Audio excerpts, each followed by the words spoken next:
കോഴിക്കോട് രാമനാട്ടുകരയിൽ പോലീസിന്റെ വാഹന പരിശോധനയ്ക്കിടെ MDMA പിടികൂടി. മോങ്ങം സ്വദേശി ശ്രാവൺ സാഗറിന്റെ സ്വിഫ്റ്റ് കാറിൽ നിന്നാണ് 100 ഗ്രാം MDMA പിടികൂടിയത്.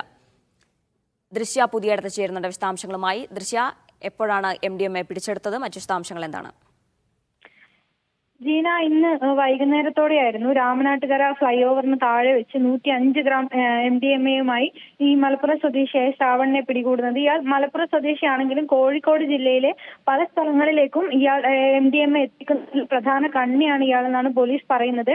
ഇയാൾ അവസാന വർഷ BBA വിദ്യാർത്ഥിയാണ്. ഇയാൾ സ്വന്തം വീട്ടിലുള്ള കാർ ഉപയോഗിച്ചാണ് ഈ ഒരു ലഹരിയുമായി എത്തുന്നത്. ഇൻസ്റ്റാഗ്രാം, ഷെയർ ചാറ്റ് അങ്ങനെ തുടങ്ങിയ സമൂഹ മാധ്യമങ്ങൾ വഴിയാണ് ഇയാൾ ഇതിന്റെ വിൽപ്പന നടത്തുന്നത്. ഇടപാട് ഇയാൾ സംസാരിക്കുന്നത് ഈ ഒരു സാമൂഹ്യ മാധ്യമങ്ങൾ വഴിയാണ്. ഇയാൾ മലപ്പുറത്ത് നിന്ന് കോഴിക്കോട്ടേക്ക് ഈ ലഹരി എത്തിക്കുന്നതിനിടെയാണ് ഈ രാമനാട്ടുകര ഫ്ലൈ ഓവറിന് താഴെ വെച്ച് ഇയാൾ പിടികൂടുന്നത്. ഏകദേശം 50 തവണ ഇയാൾ ഈ മലപ്പുറത്ത് നിന്ന് കോഴിക്കോട്ടേക്ക് ലഹരി എത്തിക്കുന്നുണ്ട്. ഈ ഒരു കണ്ണിയിലെ ഒരു പ്രധാന അംഗമാണ് ഈ പിടിയിലായ ശ്രാവൺ. ഇങ്ങനെ ഒരു രഹസ്യ വിവരത്തെ തുടർന്നാണ് ഈ ഒരു പരിശോധന നടത്തുന്നത്. പരിശോധനയ്ക്കിടെ ഇങ്ങനെ ഒരു കാറ് പിടികൂടി. ഇയാൾ പരിഭ്രാന്തി ആയത് കണ്ടിട്ടാണ് ഈ പോലീസുകാർ ഇയാളെ ചോദ്യം ചെയ്യുന്നത്.